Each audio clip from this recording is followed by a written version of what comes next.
We happy? Vincent! We happy? Yeah, we happy.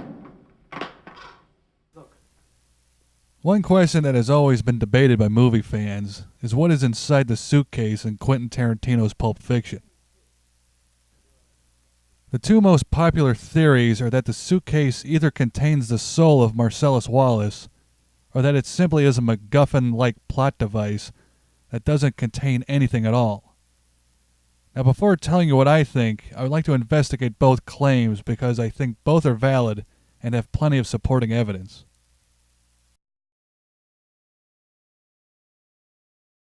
No. We've been sitting there all serious and shit. Man, I just been sitting here thinking About what? about the miracle we witnessed. Miracle you witnessed. I witnessed a freak occurrence. What is a miracle, Vincent? Act of God. And what's an act of God? When God makes the impossible possible. But this morning, I don't think qualifies. Hey, Vincent. It was inevitable that many would believe that a soul was in the suitcase because Pulp Fiction is a surprisingly religious film that shows acts of God and lives being saved at the end of each of the three stories. 2.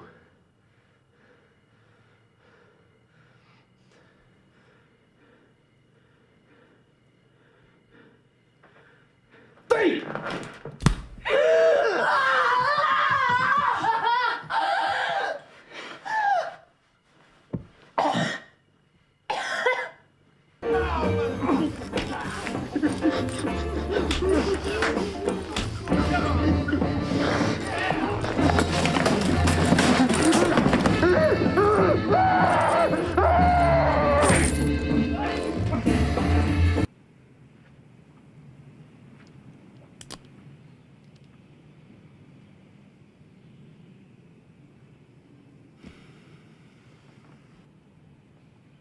Go.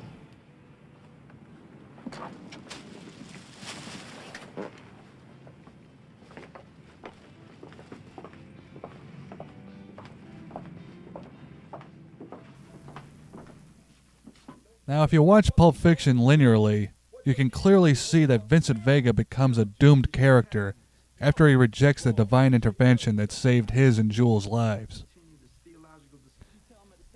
After arguing with Jules in the car, Vincent says this important line to Marvin. Marvin, what do you make of all this? Man, I don't even have an opinion.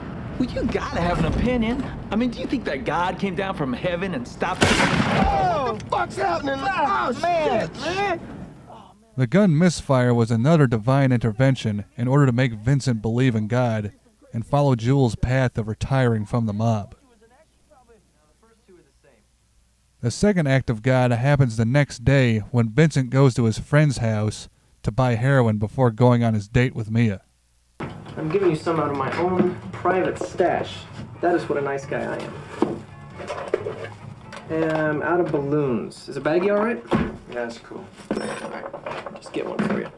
Honey, will you get me some baggies and Twistix from the kitchen? Hey. Mia, thinking that it was cocaine in the baggie, suffers a heroin overdose that certainly would have ended in Marcellus killing Vincent if she had died. Not bringing this fucked up bitch into my house!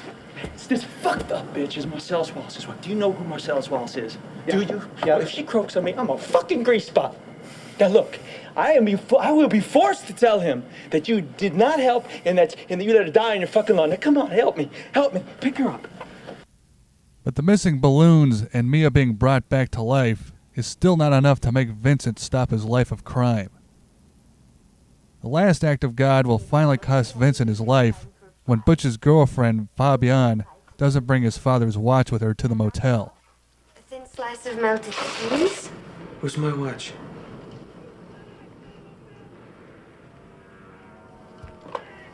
It's there. It's not. Have you looked?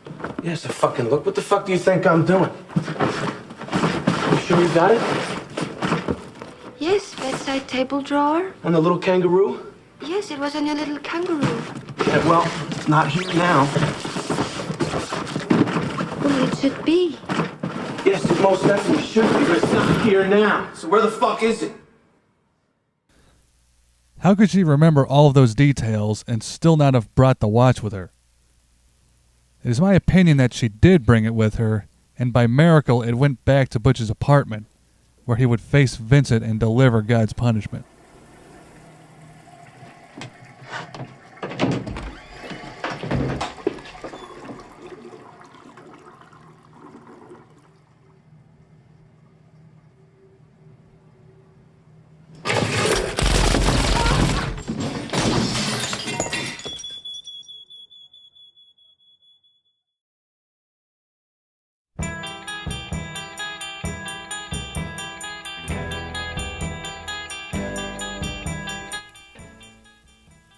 For those of you that don't know what a MacGuffin is, it is typically the goal or object that pushes a film's story forward, but has little importance to the overall plot. The most famous uses of the MacGuffin plot device were in the films of Alfred Hitchcock, where a MacGuffin was introduced in the first act of the film, like the stolen money in Psycho, and then quickly discarded to tell the rest of the story.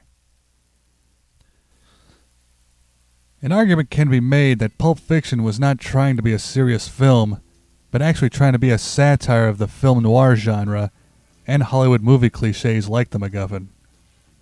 The idea for all three stories was basically to take, like the oldest chestnuts, that you've ever seen, when it comes to crime stories, the oldest stories in the book,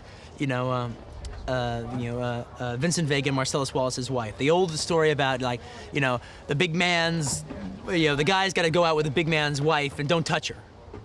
You've seen the story a zillion times. The gold watch, the second story. The boxer who is supposed to throw the fight and he doesn't. You've seen it a zillion times, all right?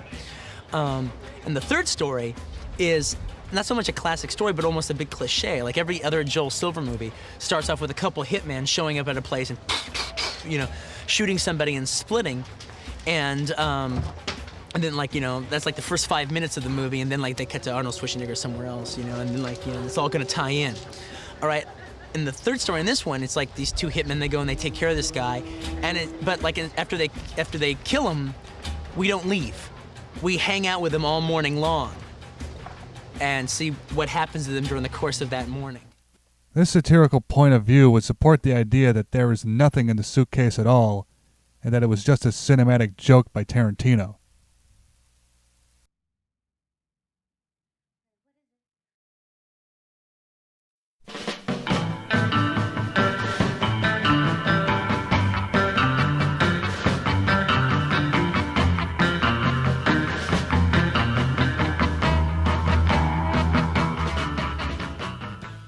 I personally think that the suitcase was a writing exercise by Tarantino in order to show the audience how movie storytelling works and how to reveal character traits.